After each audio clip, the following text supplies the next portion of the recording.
So if you will be a calculator for a speed of 4 liters, how many theorem? And the field will be 2-hour lecture with about 10 minutes late. Straight to the video. And we'll see when.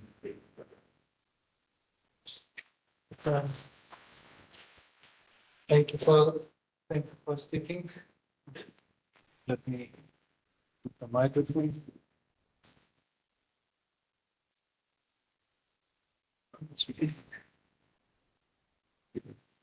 Yeah, it's okay.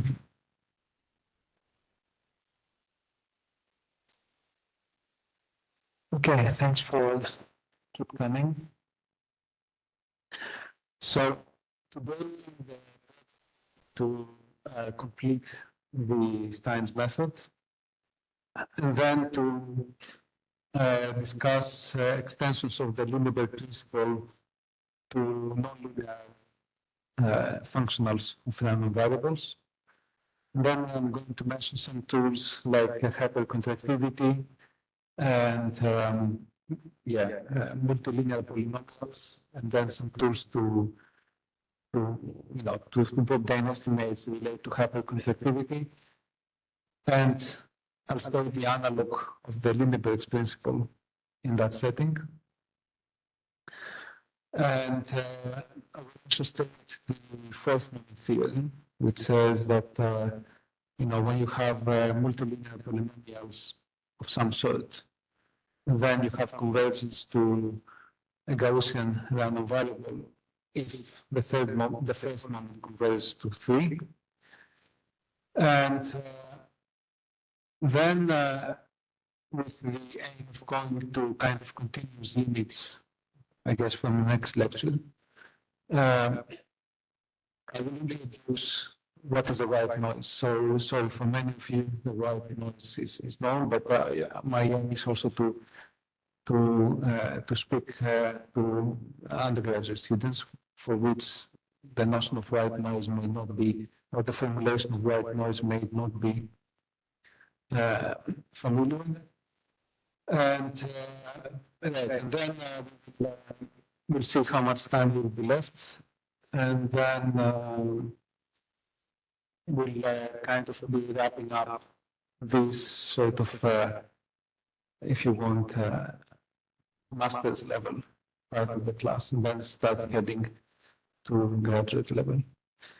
Okay, so let's continue with Stein's method. So we introduced the Wasserstein distance. So if you have two measures, mu and nu, we define the Wasserstein distance as the supreme of the integrals, the supreme over Lipschitz functions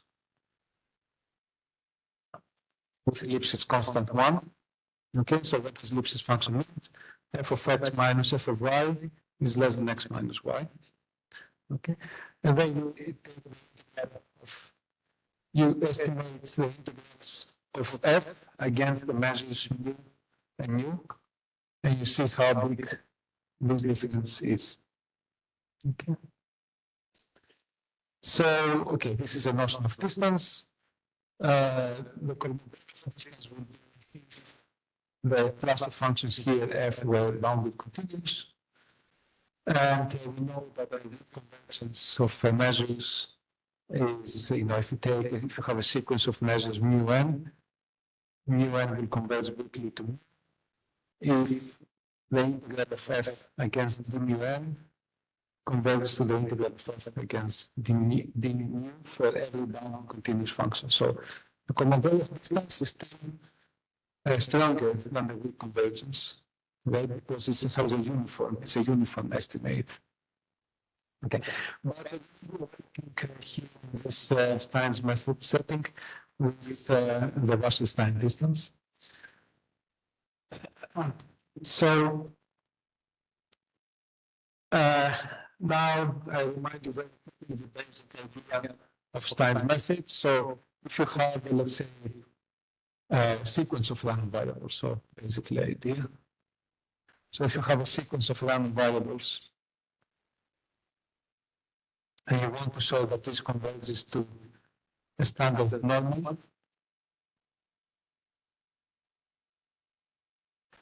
then you would like to show that this expected value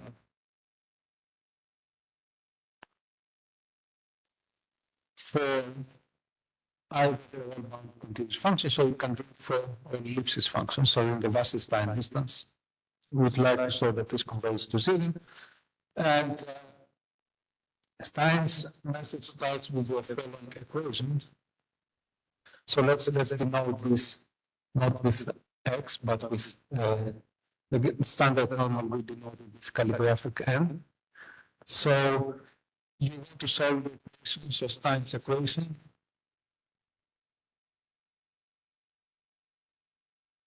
So Gx minus expected value of G evaluated at the standard normal. So these expectations with respect to the standard normal is equal. We want to find our function f such that this left-hand side is equal to f prime of x minus x f of x. Okay. So solve this equation.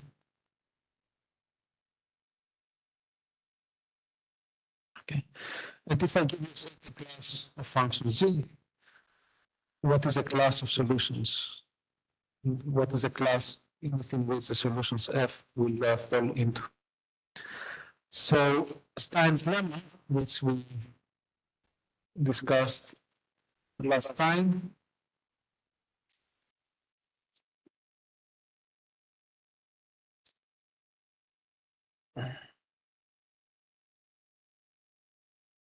yes,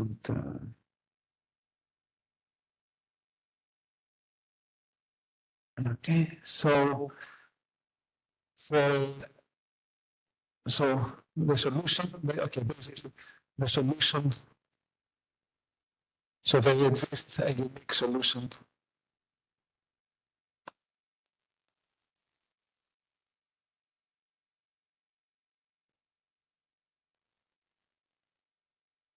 to Stein's equation. Okay, we call it F. And the solution will be bounded. And its derivative will be bounded, will be a bounded function, and the second derivative will be a bounded function. Now, if I remember correctly, this bound here was bounded by the infinite norm of G prime. So if you have, if G is a bounded ellipsis function, so there exists a unique solution to Stein's equation F for G in ellipses, let's say 1, or ellipses in general, let's put ellipses. So if G is ellipses, then the derivative will exist almost surely. Okay, if it is ellipses 1, the infinite norm of the derivative will be finite. So I think, but okay, I kind of forget about this constant, but I think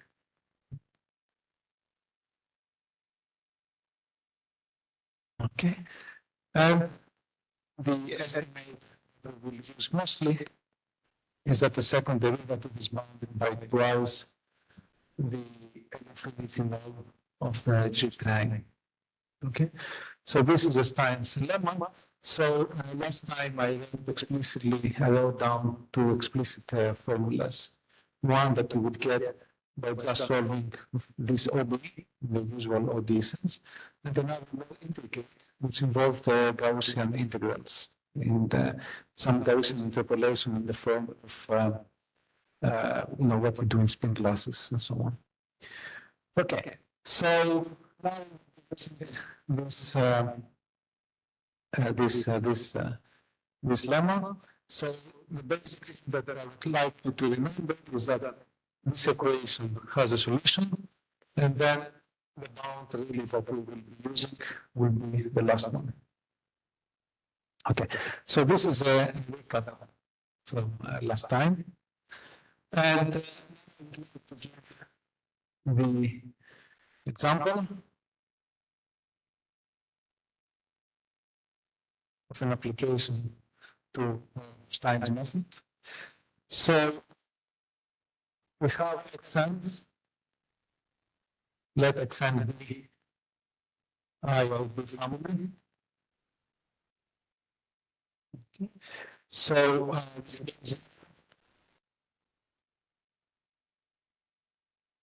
variance 1 and finite third moment. Okay. Then, well, this is the limit theorem holds. Then the Wasserstein distance of Sn, and Sn is x1 plus x2 plus all the way to xn. The Wasserstein distance of Sn to standard. Of course, we know already from the central limit theorem that this goes to 0.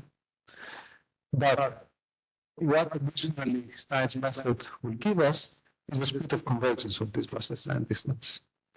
So, in fact, this will be bounded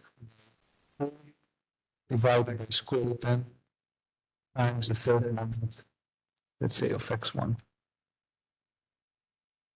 Okay.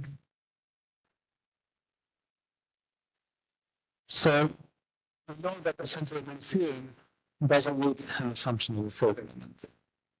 However, if you would like to control the speed of convergence to Gaussian, that's where you need the assumption of the third element. Okay. So the more classical theorem that we learn in the graduate class is Bayesian theorem, which gives you the speed of convergence of the characteristic functions and so on. Okay. And this always uses this, the third element. Now, remind is that this is not a very sharp estimate. So, because, okay, the square root n, okay, one phrase that one can keep is that what is, when they ask the question, what is the speed of convergence to the Gaussian? Is one over square root n. Okay. So in that case, captures the one over the square root n speed of convergence. However, this is the Wasserstein distance. So, and the commutative distance, when you enlarge the class of Lipschitz functions to bounded continuous, so the commutative distance will be bounded by the square root of the Wasserstein distance. This is some estimate. So then this will become a quadrant power. Okay. So we're going to do this estimate that will capture the sharp speed of convergence. But this method can be twisted, can be elaborated, so then that will get a sharp speed of convergence. So one of the problems of Stein's method, and that's why Stein's method has been so popular lately, is precisely because it allows you to get control of the speed of convergence. So that's and also is very robust. Here we will look at it in a very simple example, which we know how to deal with by other methods, but Stein's method is very robust when you have non-linear functionals. Okay, not just linear functionals of your random variables. Okay, so for part of this hour, we actually put this step by step to see how the Stein's method works.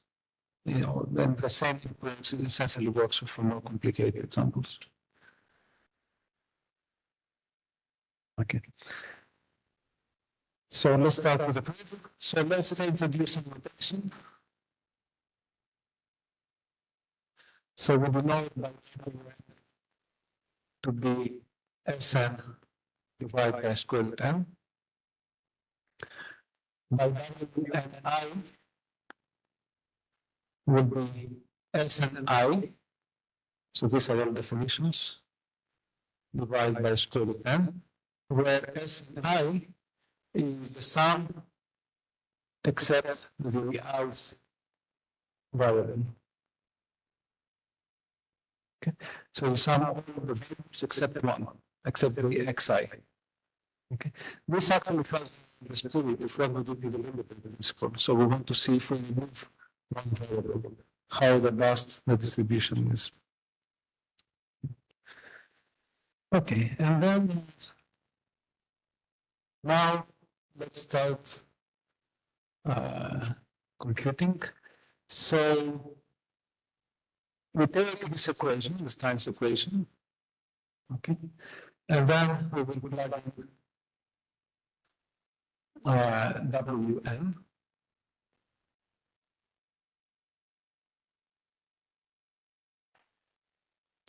Okay, and then if we plug Wn, we'll have G of Wn minus the average of G against the Gaussian interval.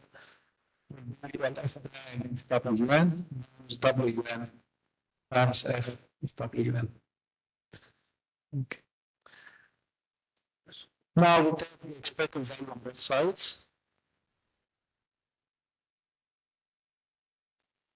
Of course, the expected values was expected as the x variables.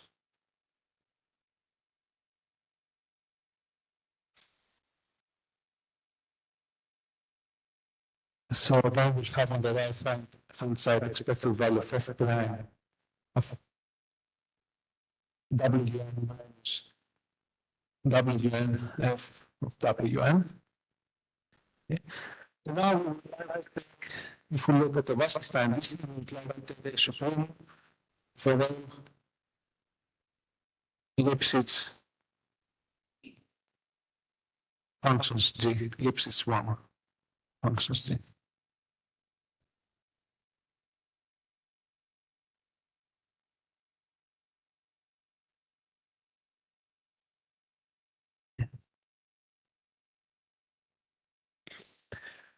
On the right-hand side, don't forget that the f is a function of G. Okay, so when I take the supreme over G, essentially take the supreme of the class of solutions of the Stein's equation. So that will be bounded by the supreme of all f's. Let's call the class D prime, where the class D prime is all the functions which satisfy these three requirements. Okay, so f prime, f double prime is bounded. Okay, and if G is Lipschitz, the G prime will be bounded by 1. So then the class of functions D prime is the class of functions for which f infinity norm is bounded by 1. F prime infinity is bounded by that constant.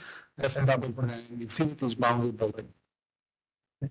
So this is a class of functions. So that when I take the supreme of the right-hand side of the Lipschitz functions, essentially bounded by the supreme of the functions with these properties in D prime.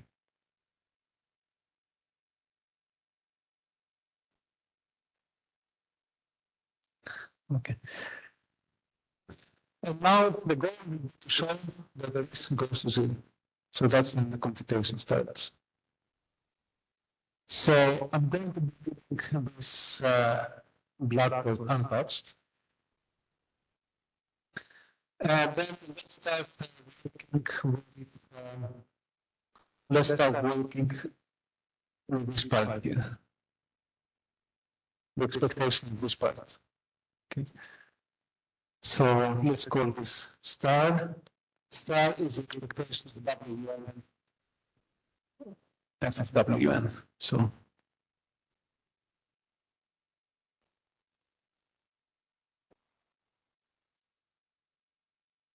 okay. So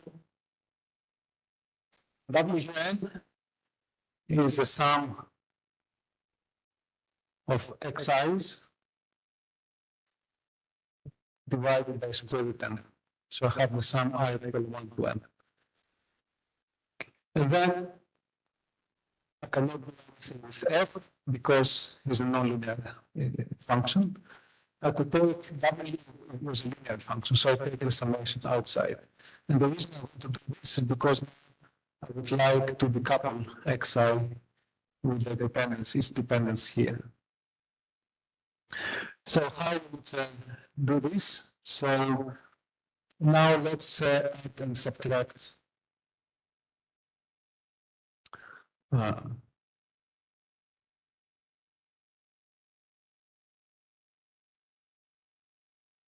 so w and I, so I have xi f of wn minus f of wn I.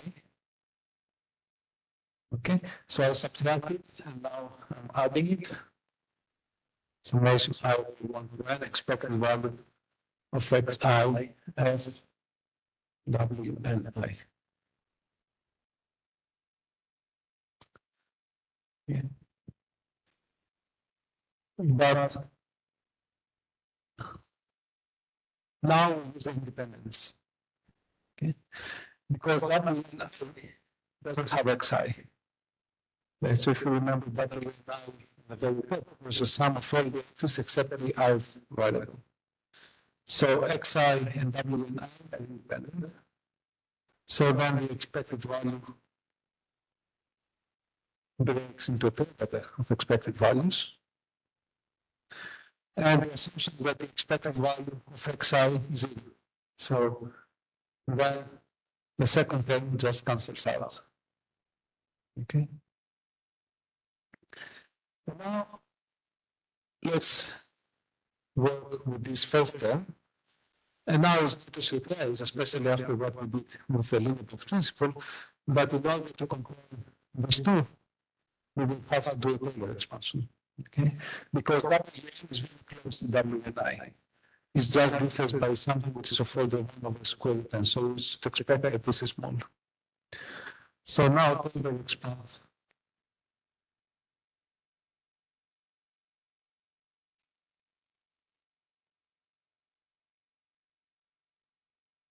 Taylor expand the first term.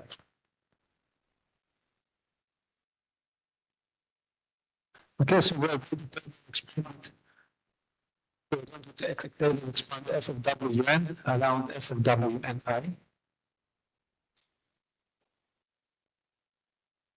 Okay, so then the first term equals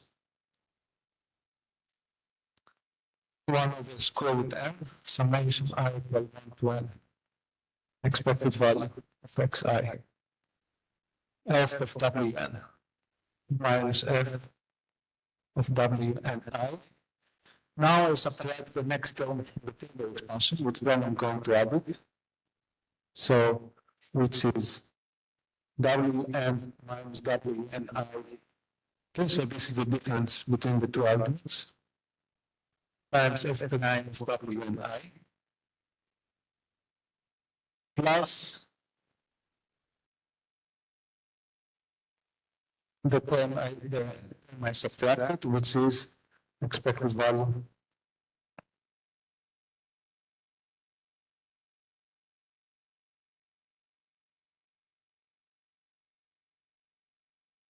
and now I apply the same again as I did both.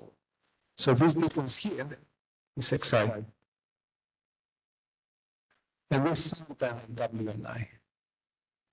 So again, for the same exact reason above, this is equal just one axis.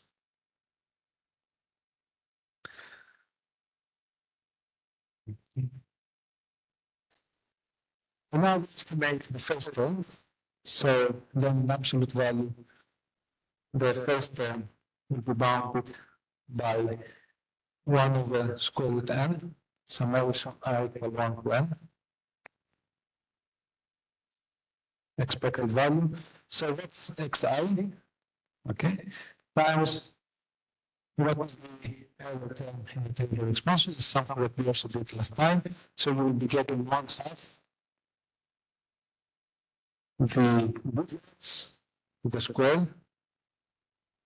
So Wn minus Wn(i) to the square times the second derivative of Wn(i).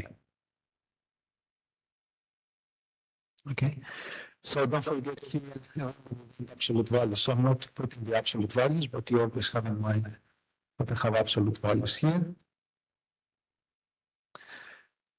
Now, of course, this difference is not only xi, so then we can write it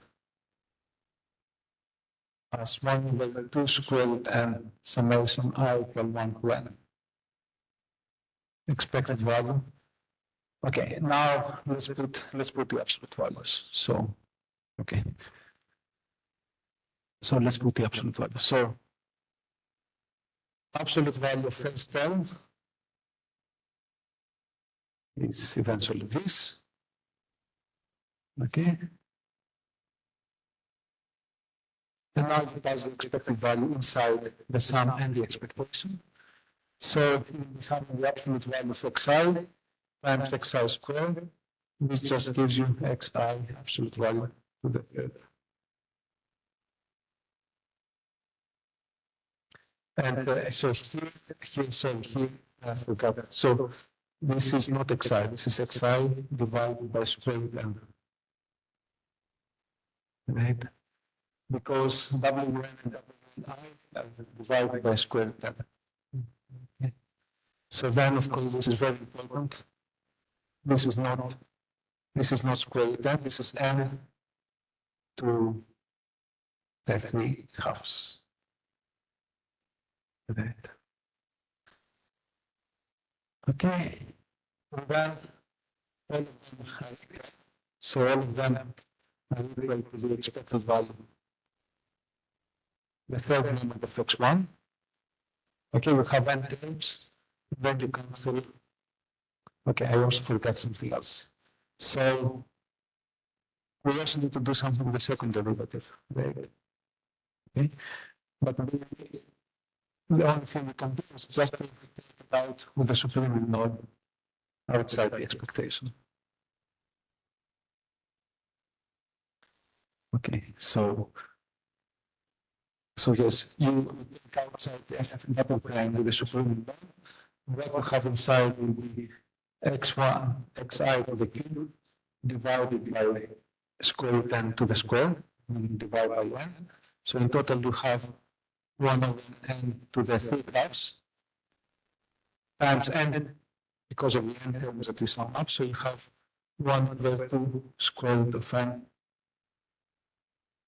the third moment of x1 times the n infinity node of the second derivative of f.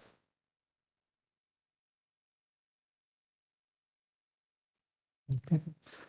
And now let's explain this the class derive from the solution of the Stein's equation, because I don't want to be carrying the double prime, that the double prime will be bounded, right? So you see, it's very crucial that you have a good control from Stein's equation.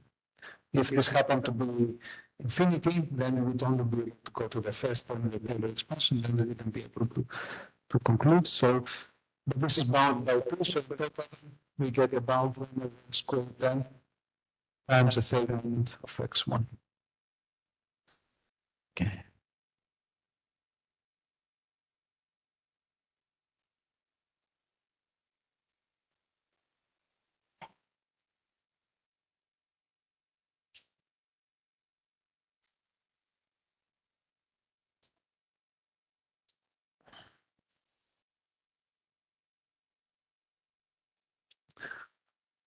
Okay, so what we have handled now, we have handled this second term. So now let's deal with the first term. So now we do, let's see, did I do it actually correctly? Did I do, yes. Yes, yeah, maybe. Let's see, maybe.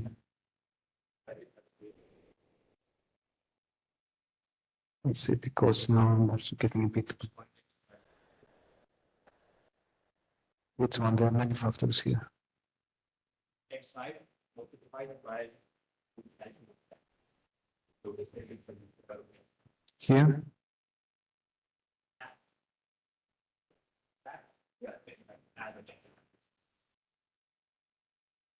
That's also, yeah, okay, so actually this is the, okay, that's why, thanks, that's why I was getting confused. Yeah.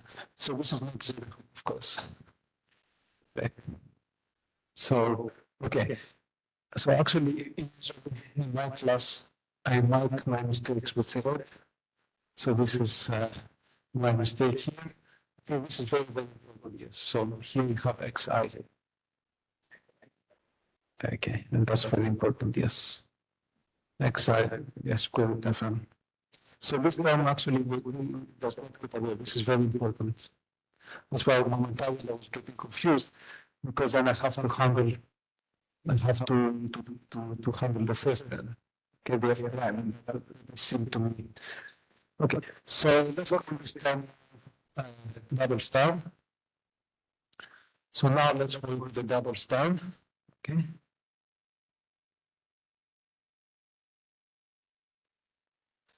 Okay, so how does a double star look like? So it is, I guess, one of the square root n summation I equal 1 to n, expected value of xi wn minus wn out f prime of w and I. Okay, and as Jhih-Huang said, so here we want to do it now. Yes, I guess I want to do it now.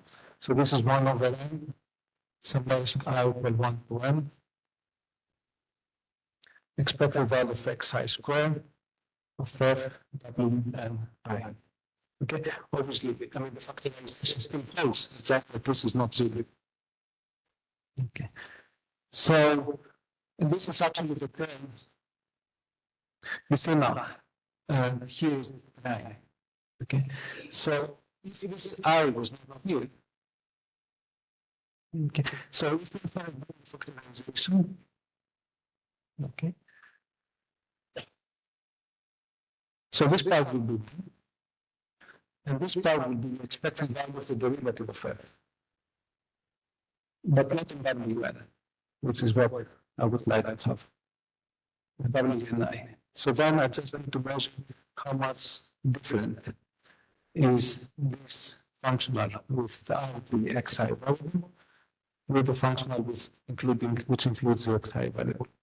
So I need to do the comparison. So now again, we add and subtract the term that we want. So this is 1 over n summation I equal 1 to n. Expected value of xi squared f wn l minus f of wn. Okay, and then I subtract the correction term, derivatives here, f primes, plus 1 over n summation I equal 1 to n, expected value. Let's see, do I want to do it at this stage? Maybe not. I want to do it at this stage because I want to use the independence. So if I do it at this stage, maybe let me write it.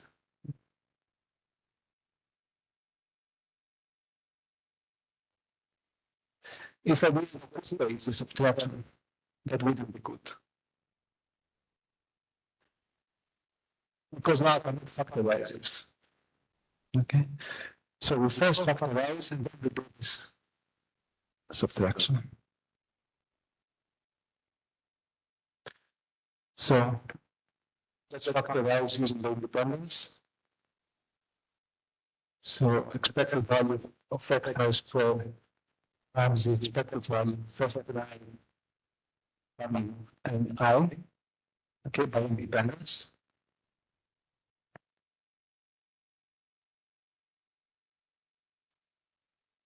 Okay, This is 1.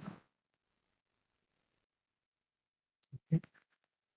And now we want to compare with f prime of Wn. So we subtract f prime Wn and we add it.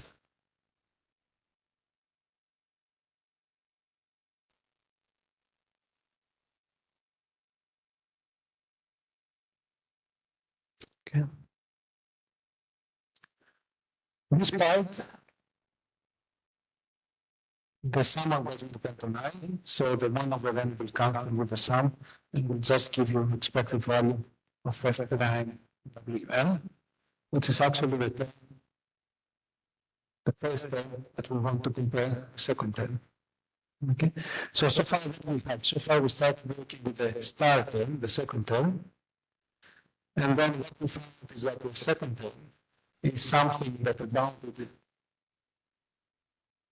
by 1 over square root n times the third element, plus the quantity that we want to compare it with, plus something else, which hopefully also go to 0 at the required speed.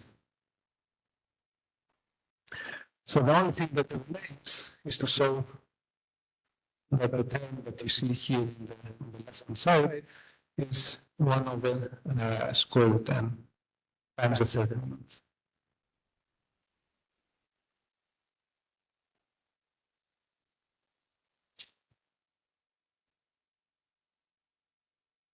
Okay, so let's do it.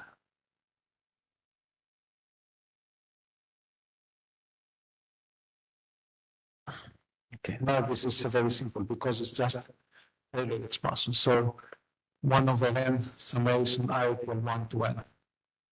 Expected value f prime Wn minus f prime Wn. Okay, absolute value.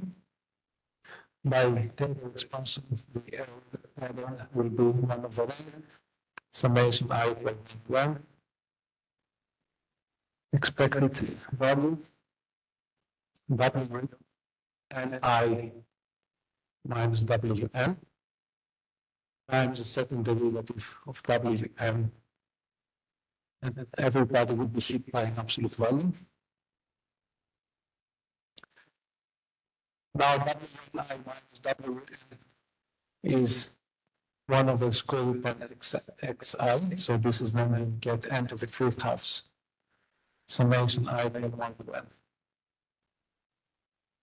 Expected value of absolute value of xi times absolute value of fw and the second derivative.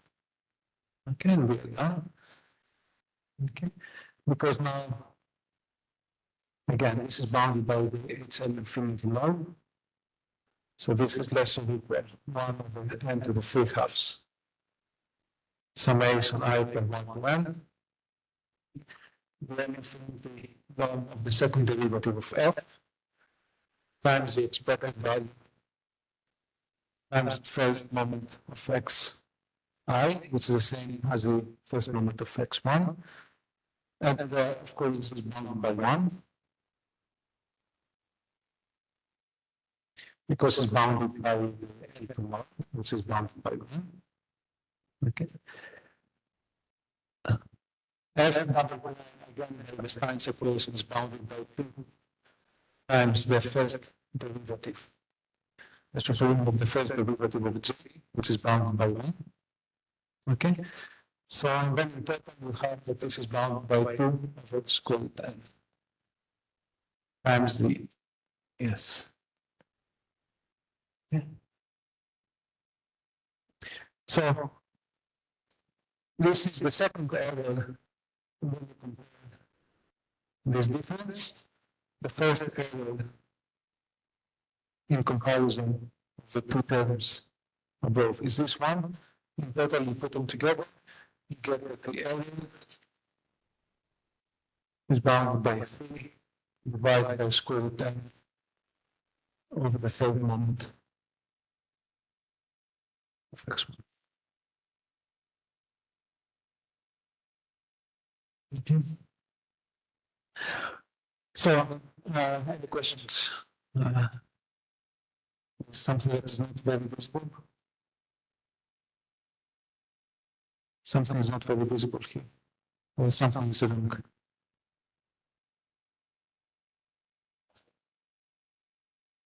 Yeah, here we have G double prime G prime. Okay, infinity. But here in this part, I use the fact that the class of G's is 1 ellipse, so G, the infinite norm of G prime is bound by 1. Here I keep it, sorry, there was a bit inconsistent. Yeah. Okay, any other questions, comments, mistakes? Okay, so this is the paradigm of how standard method works. So you something like this, and now it's a matter of how complicated a function W is, and then you try somehow to isolate. You try somehow to isolate one of the variables from the other, so that you use the independence, and then you can play with the theory of expansion. Okay. So a much more potentially heavy example for a number of triangles, let's say in a random graph. So let me mention this for the ambitious students here. So let's say we have a graph G. Okay. And edges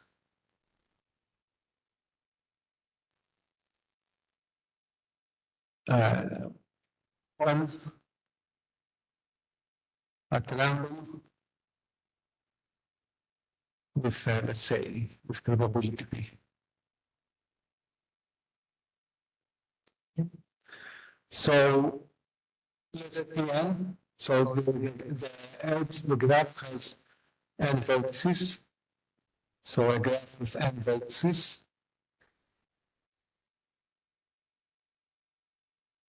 Okay, and we set the shortcut at random with probability P. Pn is the number of triangles.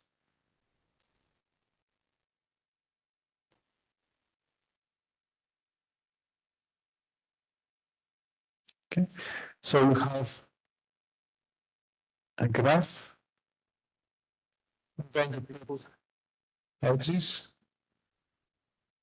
Okay, random. You may have triangles, you may not have triangles. Typically, we expect that you have no triangles. Okay, and then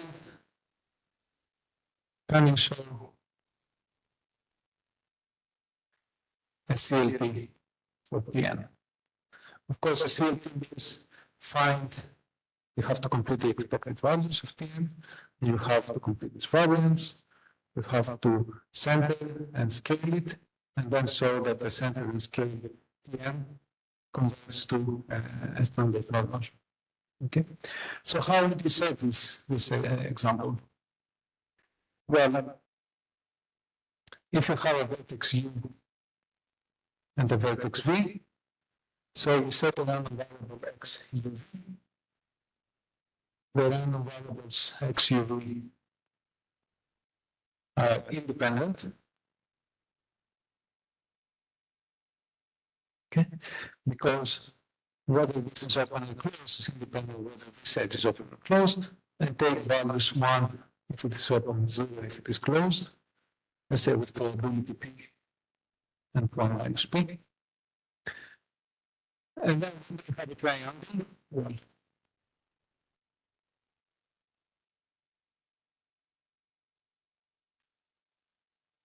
okay. So you sum over then U, V, W in the graph. Okay. So you see, so this will be the number of triangles.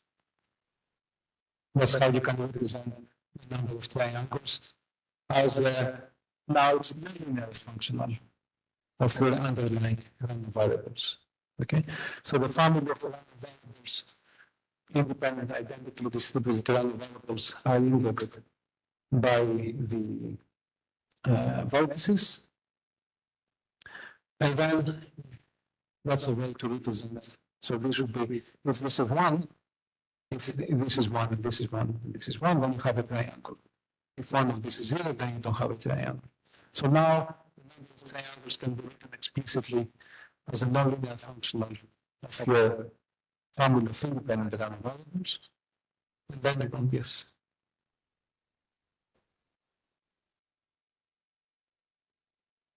Yeah. Okay. So I guess probably you need to divide by something else. So let's put. I think 6 is probably correct. Yes. Thank you.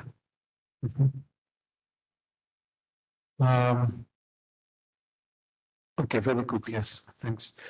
Right. So you can use the approach that we described for of proving the central limit, standard central limit theorem with Stein's method to prove a central limit theorem for these non-standard collections of random variables. Any questions? So yes, this way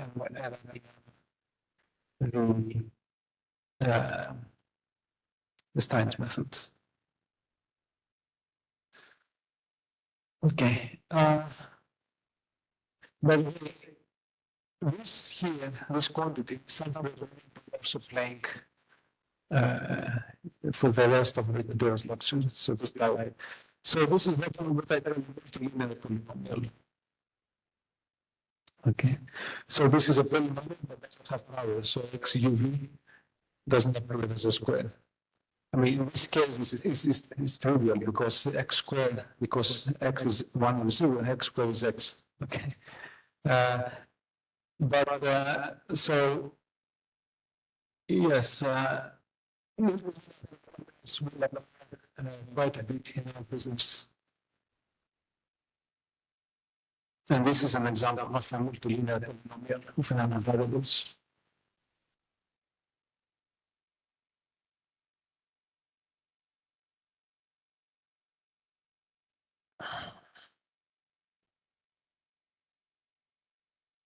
Okay. So let me actually define multilinear polynomials.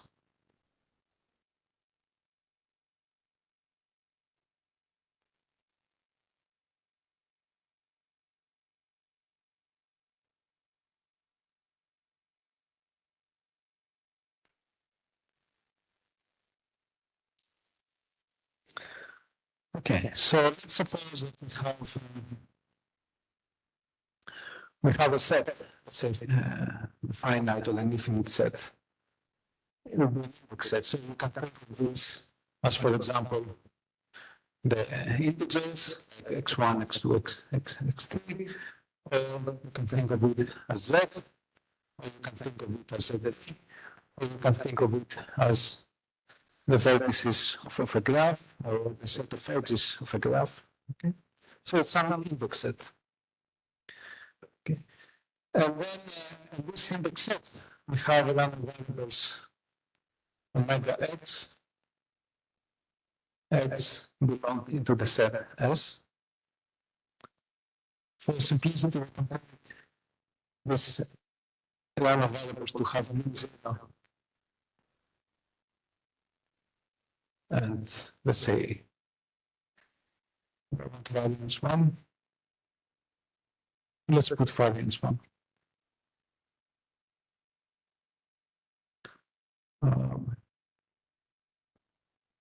Maybe let's put a sigma x square so that there is no point to restrict ourselves with some variance which is sigma x square and bounded, and yes, and then independent. And then let's take yes, IID, independent identity distributed.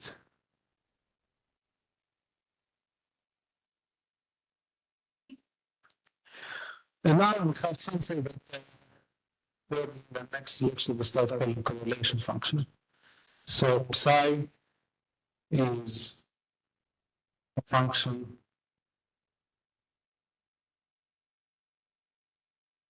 so for every I set I, which is a subset of S, we have psi of I, which takes a real one. So in other words, psi is a function from the subsets of S to the reals. Okay? So we could think of where, if you have k points, x1, x2, xk, okay, this will give you a number. Okay? But here, at that point, we stick to the k. Right? So we could define psi of x1, and we could define psi of x1, x2, psi of x1, x2, x3, and so on. Okay. Now we define notation. One more notation is that for the subset of the index set S, we define omega to the power I to be the product of omega x in the subset I. Okay, this is just a short notation.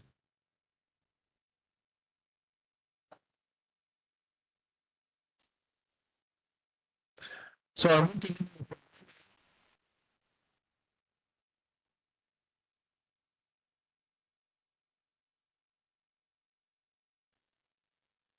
that's the family omega x indexed by S is defined as a sum of the subsets of S of psi I times omega through bi. Okay.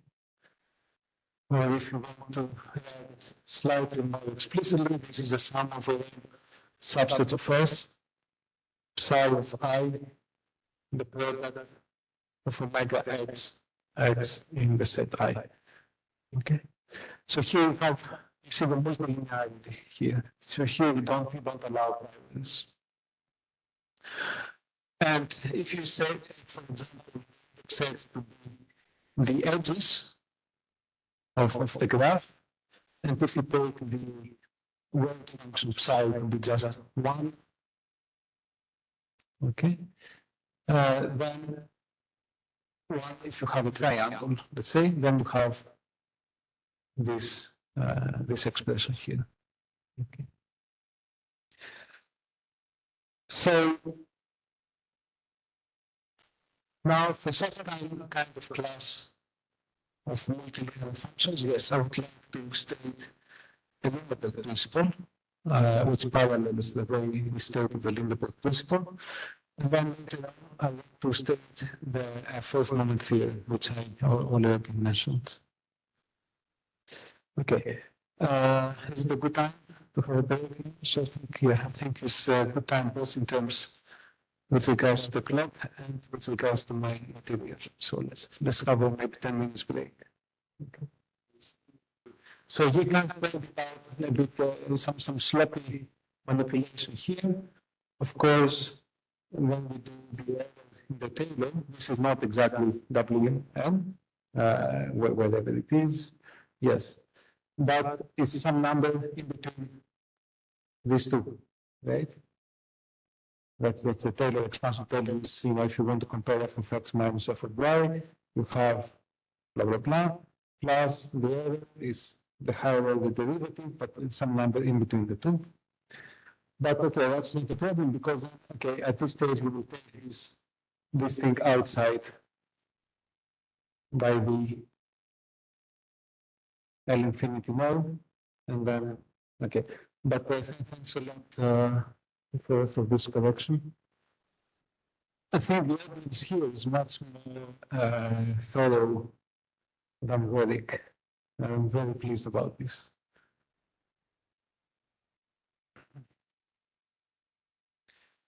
Okay, so let's go back to the multilinear numbers. So, I hope I have given you the message that, Lindeberg principle is good when you don't change much when you remove one variable. Okay? Central limit theorem also has this flavor. So if you take a variable and you replace one of the variables of your multilinear functional by something else and the distribution doesn't change much, then you have stability. You have Lindeberg principle, you can have central limit theorem. Okay. So actually to formulate and formalize what do we mean by it doesn't change much. Okay. So this leads us to the introduction of the notion of influence.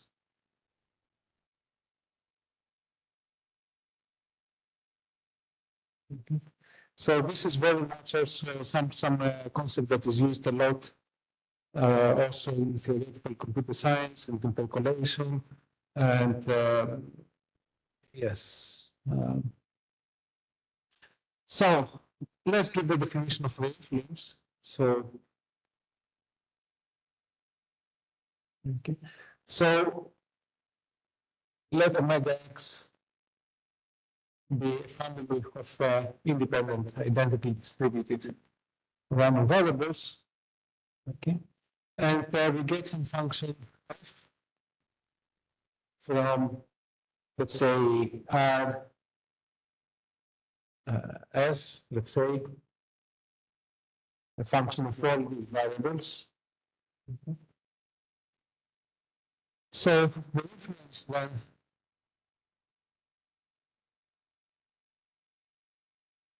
of a random variable or entry, because it's going to be an entry into the function f omega x, is defined as, so we denote it by if sub x, the influence that the site x has on function f, as follows. So we have the function filled with random variables. Okay. And we fix all variables. Maybe let me put not put x, let's put z. We fix maybe y. We fix all variables y except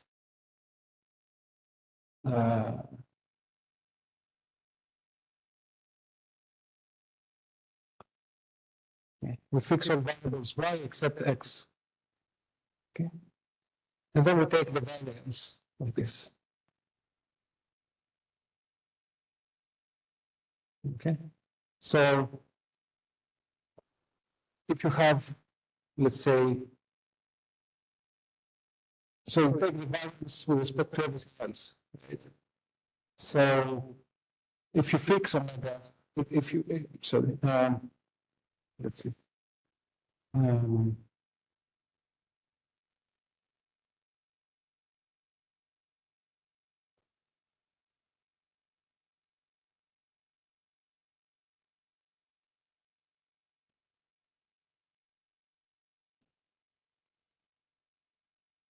Yes. So yes. So you fix everything else, but you let omega to have to be random. Okay. If the function did not depend on omega x, then the variance will be 0. Okay. What I'm saying is something simple. So you have a function, you have a random variable x, okay, and you take f of x. If the function f does not depend on x, if it is a constant, then the variance of the constant is 0. A constant function doesn't have variance. Okay. So If the function here did not depend on x at all, the variance of this would be 0. Okay. If the function f depends very little on omega x, then you should expect that the variance will be kind of small. Okay. So meaning that the variable omega x will have small influence because the function f doesn't depend so much on omega x. Okay. So if we compute this conditional variance, this gives you a measure of the influence.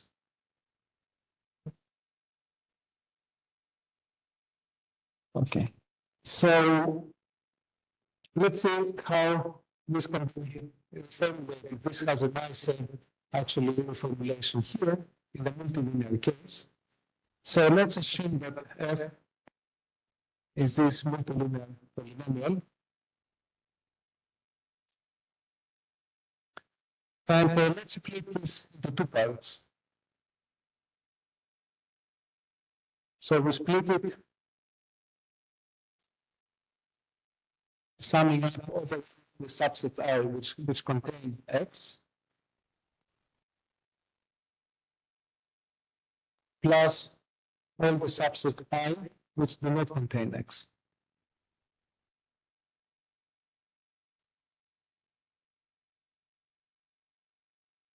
Okay. Now if I try to compute the conditional variance,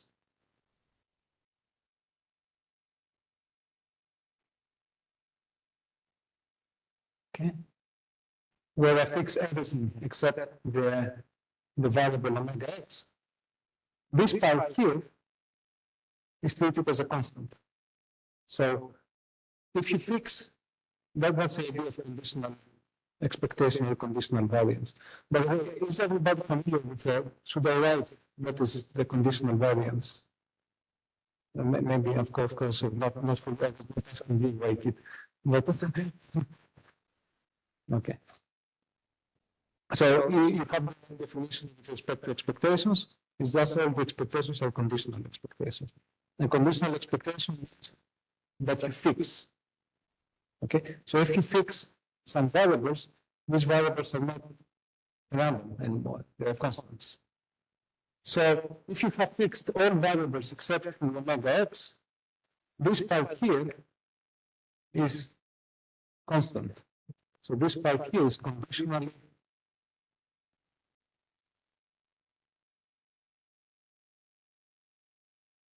constant. So when I compute the variance, it's as if I compute the variance of something random plus a constant. But variance doesn't see the constant shifts. Okay? So then this will be equal to the variance of the sum of all subsets I which contain x of psi I omega to the I, conditionally on all variables except x.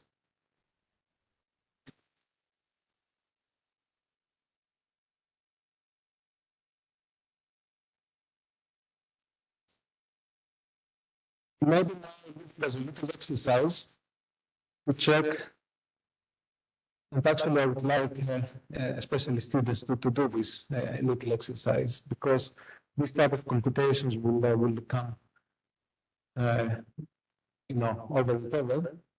So a little exercise is that this is equal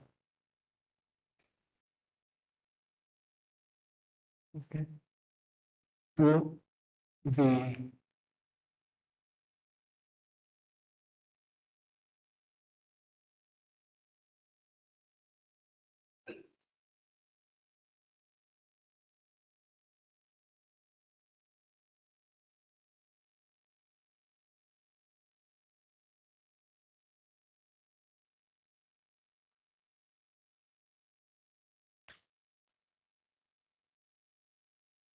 okay.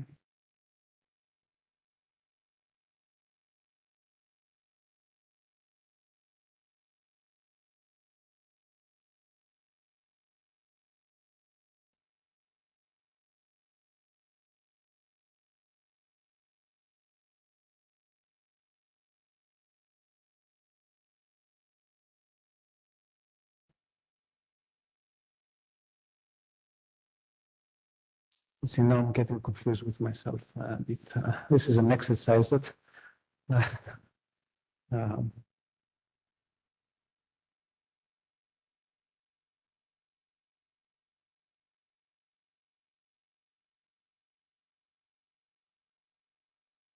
right, okay.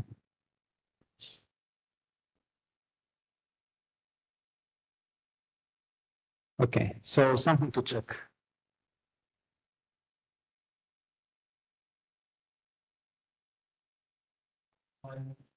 Let's see. Hmm? Sorry?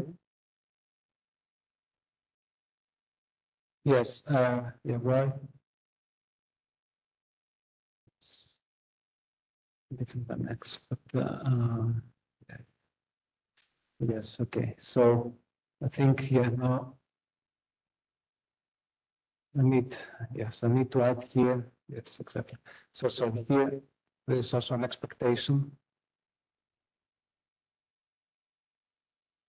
Okay. So yes. So you take first of all the conditional value because I want the influence not to be. Yes, I want the influence to be a number. I don't want the influence to be something random. Okay. So first you take the conditional variance by fixing everything else except the variable omega x. And then you take the expected value over everything else. So now if you do this, if you continue this exercise, this will be equal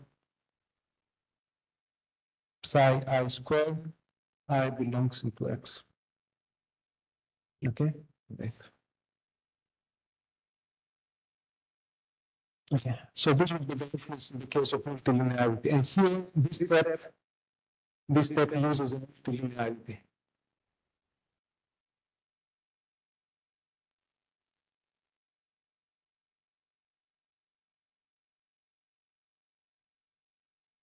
Okay. Okay, so are we okay with this? It's a bit of mix up here. Are we okay with this?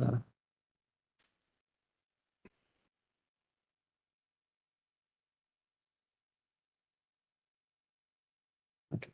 Now, I want to give a different definition of this influence as follows. For multilinear polynomials,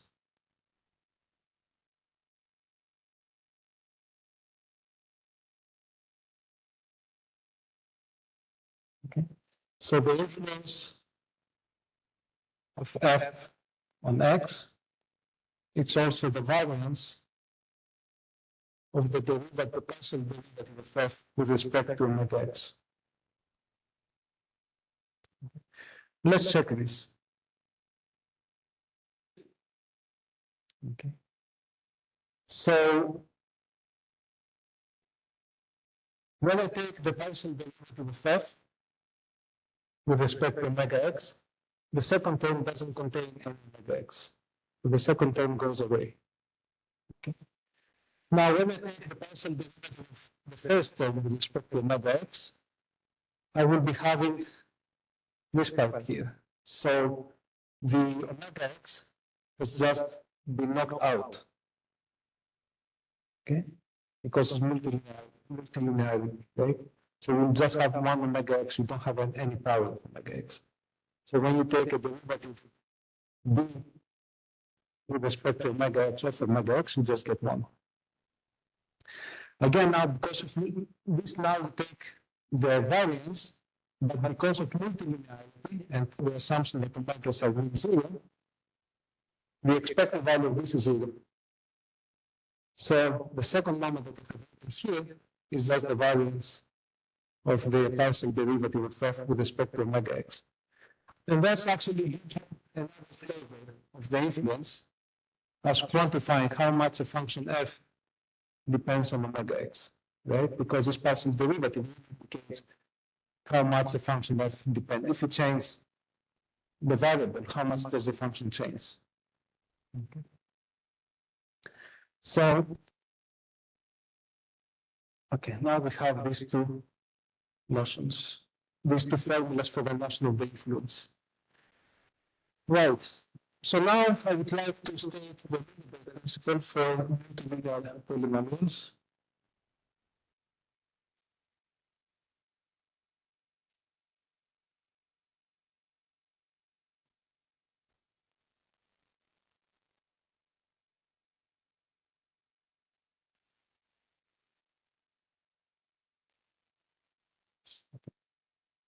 So let's assume that we have two families of random variables. Let's say a family Zx, x in S, and psi x, x in S.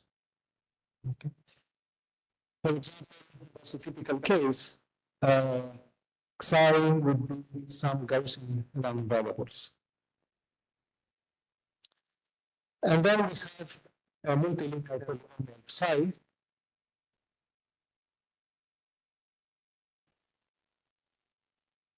So let's say psi of zeta equals summation of little psi of I times the products, the multilinear products of z's.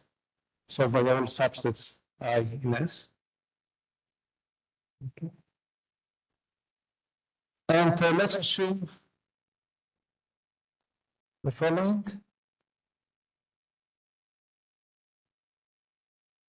That z x, let's say, have mean 0, and psi x have mean 0. They have both variance 1.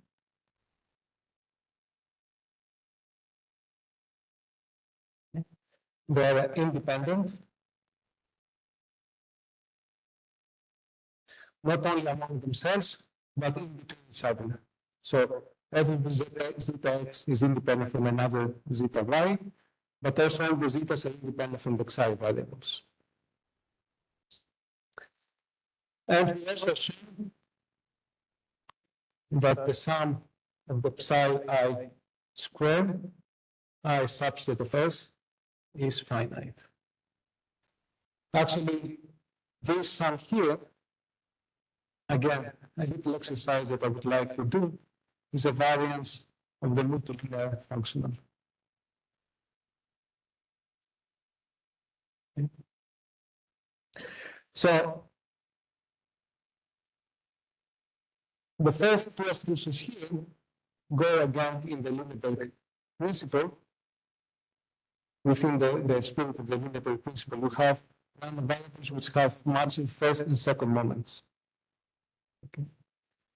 And now I want to compare how different is the distribution of psi when we plug in variables zeta from when we plug in variables psi. So, and then we have the following, actually also quite quantitative estimate. Okay. Then, for every function f which is bounded and has up to 3 derivatives, this can be relaxed actually, is not necessary. You can just go to bounded functions. We have that the expected value of f evaluated at psi when you plug in the variables psi minus the expected value of f evaluated at psi when you plug in the variable z is bounded by some epsilon, okay, for any epsilon, positive, plus some constant c, which depends on a few things, actually. Okay. Let's say for the moment, let's say it depends on epsilon and on the superior norm of the derivatives of f times the square root of the maximum overall x in S of the influence of x on the functional side.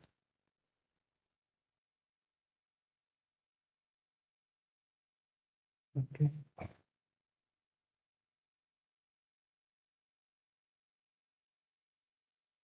So,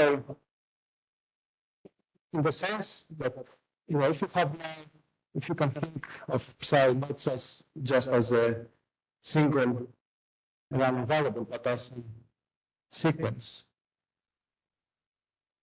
Okay, and suppose that, like in the central limit theorem, this part you know for some reason that is Gaussian, then you could also show causality that the functional, the random variable psi for any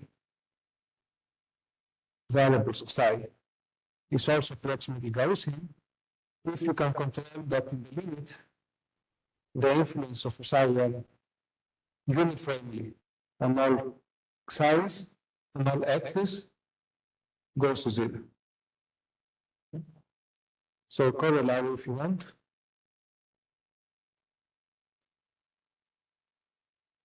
Let me write it here.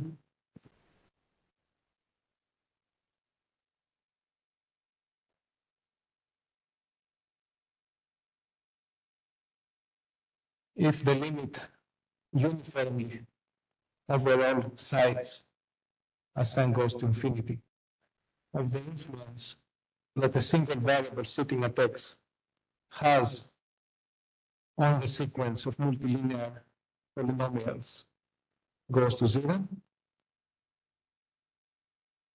then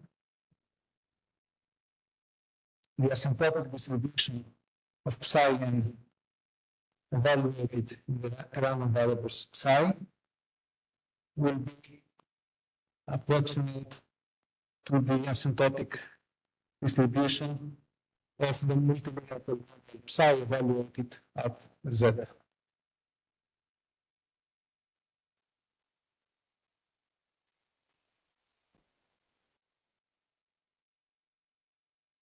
Okay.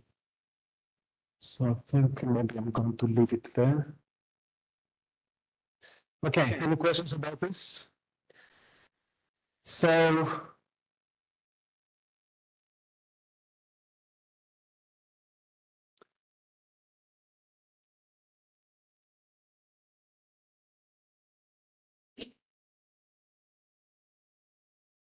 the proof of this is a kind of an updated and technically more complicated version of the proof we gave last week, just for the linear case.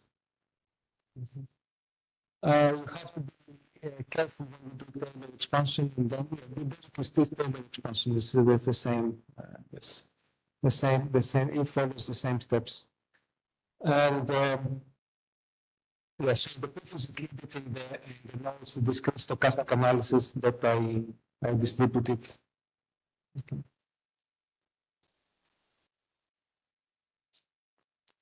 Okay, now I would like to state the first moment theorem, which basically tells you the Gaussianity of multilinear polynomials.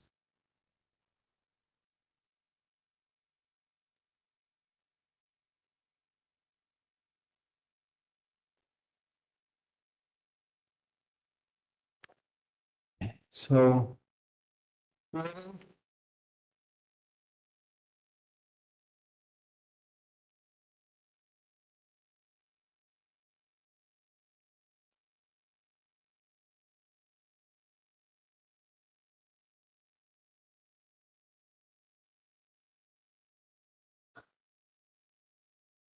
so let psi n a sequence or a family of multilinear polynomials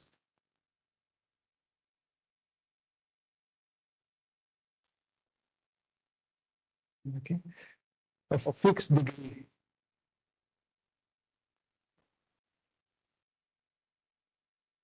let's say d. By degree, I mean how many variables you have in the product. Okay, you want to have d variables in the product. Okay.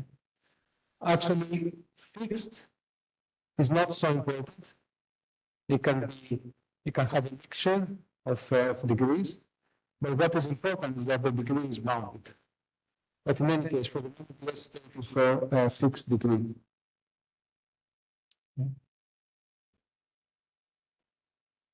So, and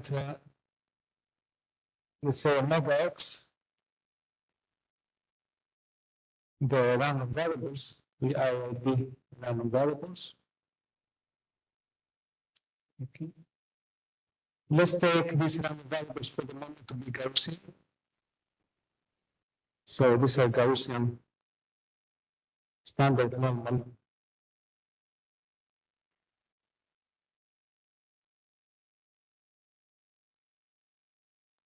IID. Eventually, I want to extend this when omegas are not just Gaussians, but the general random variables. But let's first take it in the case that omega x are standard normals. Then psi n will converge distribution to a standard normal variable if and only if two things. Well, the variance, that's kind of trivial, of psi n converges to 1. Okay, if you want to have standard normal, the asymptotic variance is 1. And the most crucial assumption is that the fourth moment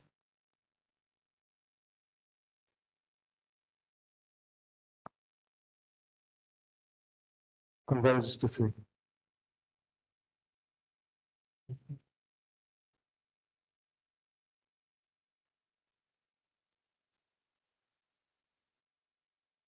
So this is quite an impressive theorem, right? So you have something that's complicated, but you don't need to go, it's just a number. So you need to compute the first moment and you converge to 3. So actually this theorem has a kind of long history. It was proved, I think, in the 70s. First was discovered in statistics. And then in the 90s was, I think, end of 80s, beginning of 90s was generalized by somebody called Jhih-Huang. But then it was discovered by Nikolaos and Pekati in the context of Wiener chaoses and Wiener series. So we could call this theorem like Pekati, the Jhih-Huang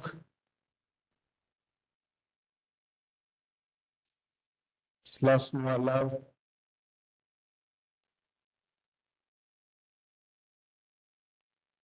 Pekati theorem.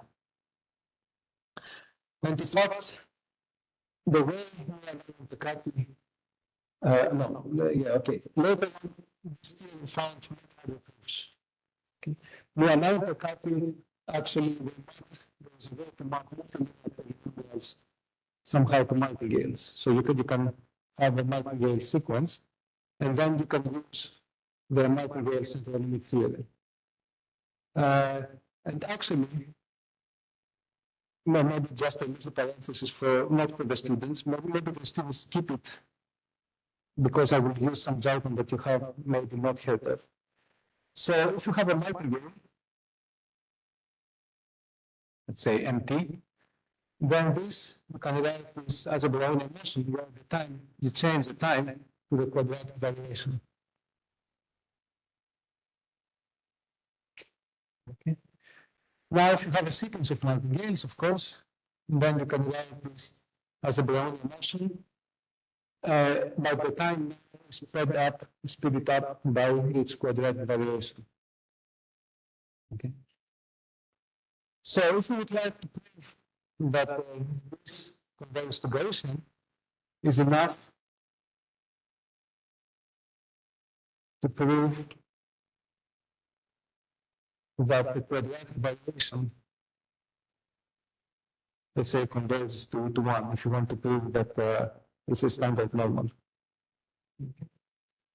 And now, how do you do this? Well, you can compute typically the expected value of the quadratic variation,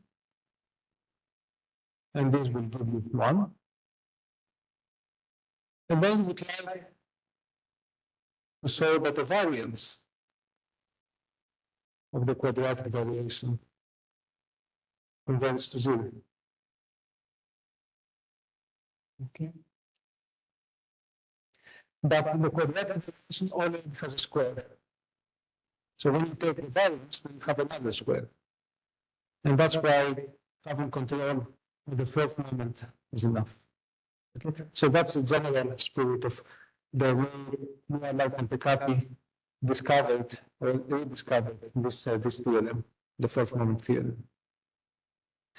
Later on, there were proofs of the first moment theorem, and in fact, there were proofs by Lindeberg and Peccapi, where they used upscale version of Stein's method.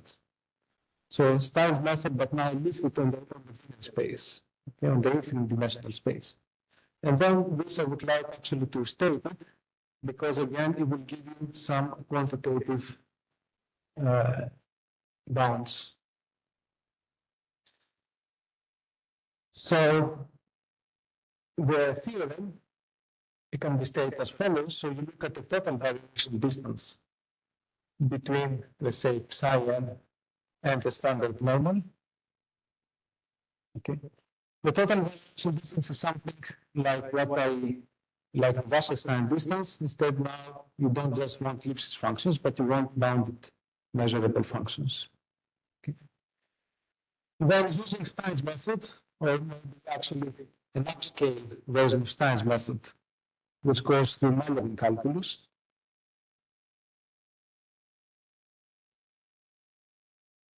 You can obtain or the following result that the total variation distance between the family of multilinear polynomials and a standard normal is 2i times the square root of 1/6 times the expected value of the first moment minus 3 plus 3 plus the second moment of psi m divided by 2 times the second moment of psi m minus 1. Okay, so a very nice quantitative estimate. And from here, you also can get a speed of convergence, right? So you see, if the variance converges to 0, and you have some control in the speed of convergence, to converges to 1. Okay, and the first moment converges to 3, and you also have a quantitative estimate on the first moment. And actually, if you look at this is something that you will just expand and you compute it. Of course, the computation can be very, very difficult, but that's a different story. Okay. Even computing variances sometimes is extremely difficult, right? Not to talk about first moment. But in many cases, actually, you can do this. You can do the computation as long as you are equipped with patience and power. You can compute, you can expand your multilinear polynomial, you can compute this first moment explicitly. There is something that's emerging in these kind of cases because you want to start looking at matchings. Okay, so interesting combinatorial analysis comes actually by a computation of the first moment, and then you study the combinatorics. You find the convergence to 1. Then you know that your multilinear polynomial, which can be very complicated, but very interesting object, will converge to a standard normal random variable. Okay. Okay. So now, why would I keep this? Any questions about the first moment theorem? Okay. So I stated the first moment theorem for the standard normal random variables. And I take this Lindeberg principle, okay? Precisely because the zetas here can be these Gaussians. You can put for zeta these Gaussians omegas. And then if you want to represent the theorem when you evaluate psi at some generic family of random variables psi, then you just need to satisfy the conditions of the Lindeberg principle. basically we need to make sure that not a single variable has a significant influence or significant contribution to the multilinear functional. Okay.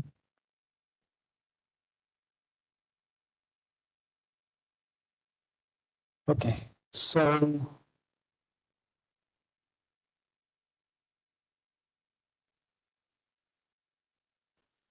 before, yes, now I wanted to do two more things in this lecture. So I would like actually to state here, you see there is something here that maybe could have challenged me. The influence is everything about second moments. Okay. But when I stated last week the Lindeberg principle, I also require something more than just second moments. So you actually need something more than second moments, as I stated last week, or just second moments because the influence only has to do with second moment suffices. Actually, the truth is that if you want, because you have this uniformity, okay, if you want to control the influence, you have to go to just slightly larger than moments. Okay. Third moment will, of course, suffice, but you can also go like 2 plus delta moments. So for Lindeberg principles, you need 2 plus delta. Okay. For speed of convergence, you need to go to the third moment. Okay. But for stability, Lindeberg principle, you need 2 plus delta moments. So you want uniform integrable second moments, if you want, okay? Like 2 plus delta. Yeah. Okay. So, and then if you want to estimate 2 plus delta moments, this is not so nice, right? Okay. So it's a very important tool that we also used in the proof of this theorem, which is called hypercontractivity. So I'm going to mention it because this is a useful tool, but I'm not going to prove it. So what is the notion of hypercontractivity? Well, hypercontractivity is kind of the inverse to Helder inequality. So if you have, let's say, a random variable x, you can estimate the p moment by a higher moment.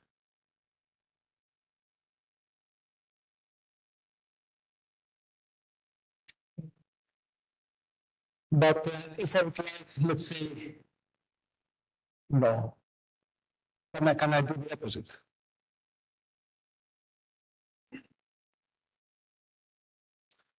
Well, in general, no, because otherwise we would have learned it in the, you know, at the high school or at the first year of university. But hypercontractivity tells that when you look at multilinear polynomials, you can have something which is quite close here. So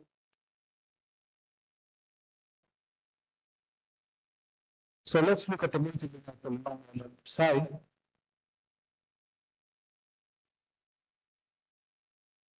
So you sum over the subsets of S of some function, some correlation function psi of phi times the product of omega x, x and I.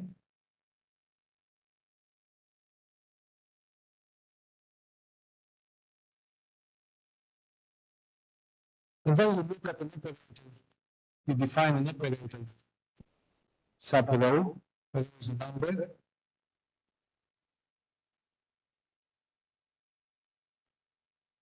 So this is a definition, which will take the same sum, but multiply each summand by rho, the cardinality of the set I.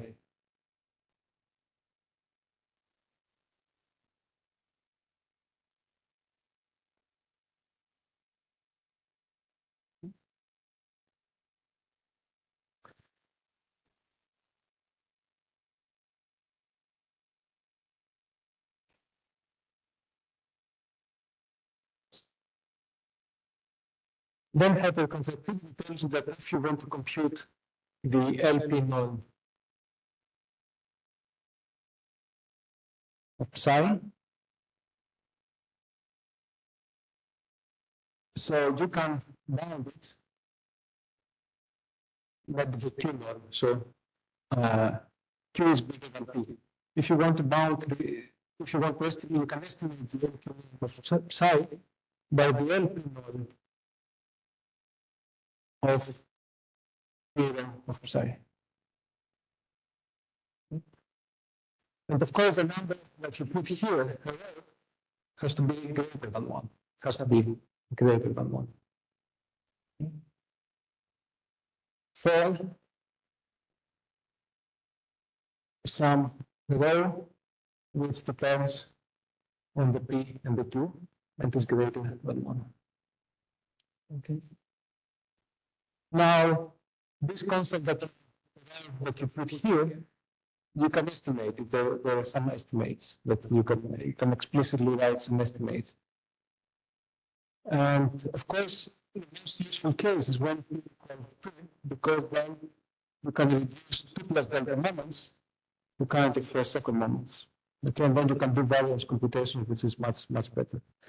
So this hypercontractivity type of hypercontractivity has been studied a lot, but for multilinear polynomials, that was a theorem of Mosel, O'Donnell, and Alexevis, something like this.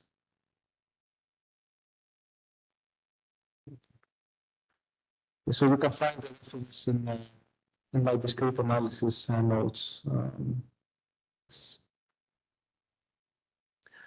So maybe just to give you a flavor of the constant. So when P is equal to Q, then the constant that we obtained, although this constant is not sharp, so I'm going to call it mu constant. So Mosel, O'Donnell, Alexevis is 2 times Q minus 1 to the 1/2 times the Q of omega divided by the L2 of omega. Okay. Of course, this constant is not sharp because when you set Q go to 0, if Q goes to 2, then you would expect that the 2 you have an equality here, right? So you expect the rho going to 1. But the constant that has a set to 2. Actually, this can be sharpened, and you can show that when Q goes to 2, the constant actually, so side remark, it can be shown. So although Q2 is not sharp, okay, that can be shown that the limit Q goes to 2 of rho, not of Mosel, O'Donnell, or service, but the true hypercontractivity constant goes to 1.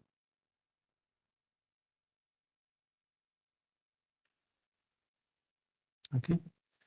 So I think this is a very nice result, which can be, it has been extremely useful in many contexts. Okay. It's always good to bound higher moments from lower moments, which Helder does not provide. Okay, good. So in the last 5 minutes, 10 minutes, I would just like to make a roadmap for next week. And I'm going to define what is white noise. So again, apologies to several people in this audience that already know this, but I would like to keep also the youngsters with me.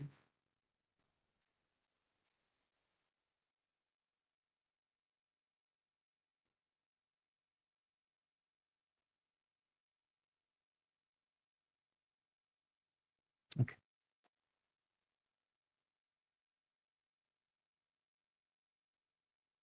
Okay, so we saw how the white noise looks like last time. It was this picture, this very, very spiky picture.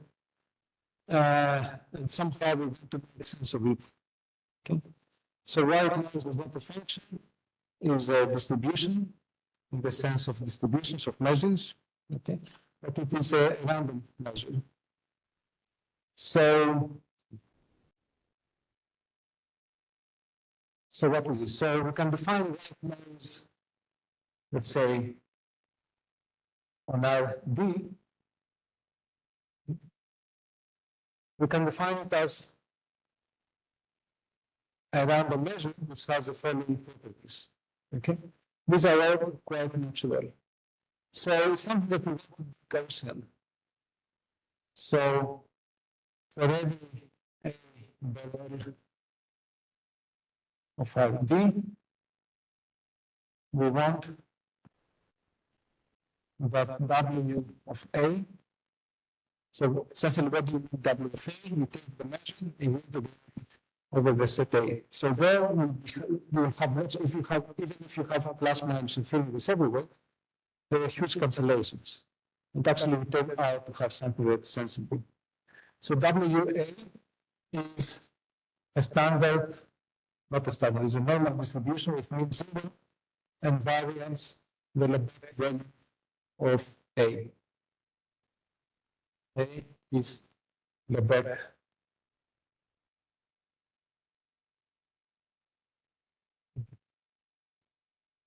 You want independence. As I mentioned, right now is a continuum analog of the notion of independent identically distributed random variables.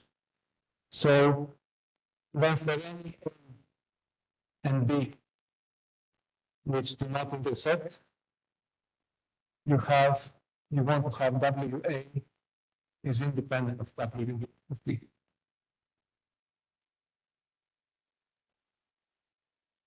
And finally, we want to have the notion that W is a kind of a measure. It's not exactly a measure. It's a kind of a measure and a kind of a sign measure. So if AI are mutually disjoint, then W of AJ is a sum of WJ.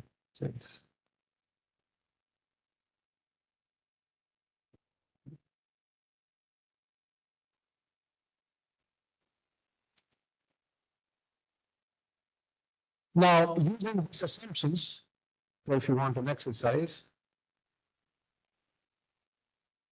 you can show the following. So let f and g be Borel functions measurable. Lebesgue measurable functions.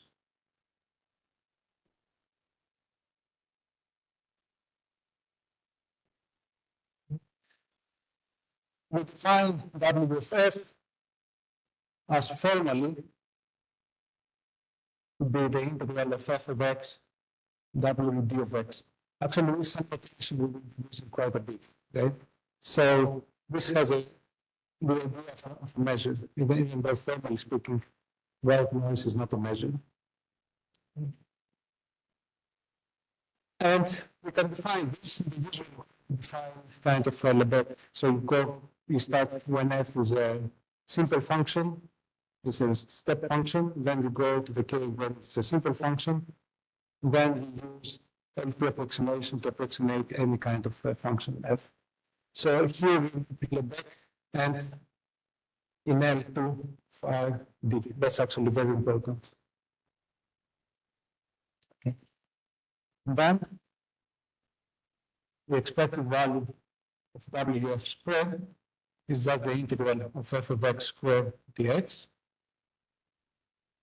And if you want to look at the convolution function of W of f, the variance of W of f with W of g, then this is just the inner product.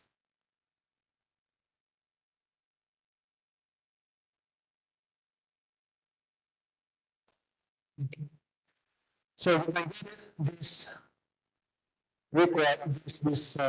properties just from the three conditions on the top. Again, by the usual case, the usual procedure. F, if first this holds when F is an indicator function, then by the third assumption, you can extend it when F is a simple function, and then you can use the L2 property of F to then approximate any L2 function by simple functions. When I showed you the picture, I gave kind of a caption that W is a Gaussian process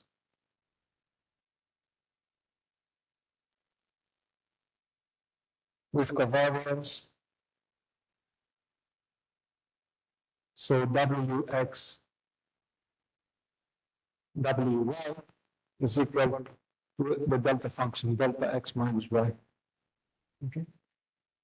And actually, computationally, this is much better to have in mind, because then if you would like to derive, at least formally, but still is correct, the expected value of Wf times Wg, well, we can formally write W of f as integral f of x W dx times g of x W dx. And now we can ridiculously use for B and write that this is f of x times g of y, expected value of W dx W dy. And by the assumption of the delta correlation, this is f of x g of y delta x minus y dx dy, which is then just this integral.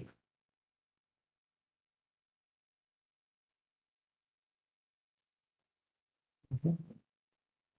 So this is a formal definition, but computationally, this is the way really to do it, even if it is formally wrong. Okay, but it's okay. I mean, I shouldn't say to do such kind of things to interpersonal students, but okay, if you can look forward to the time you stop being formal students, you will be researchers, and then you will happily be able to do all these things. Okay, good. I think it's yes, exactly at the time that I was planning. So I'll stop here, and then next week we'll try to maybe start looking at some statistical mechanics models and try to discuss scaling limits of statistical mechanics models through all the elements that we discussed in particular in this lecture today, the Lindeberg principle and the chaos and the white noise, and what we will call chaos expansion later on. Okay, thank you very much.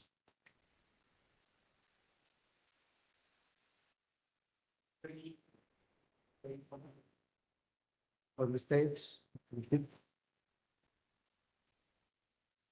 So just a reminder for the next week, we'll come and I know you're saying. And the second as well. In the beach, the green. But I think by the end of the 2 weeks, I think we not want to see later. Okay, well, but I was hope to see you next week.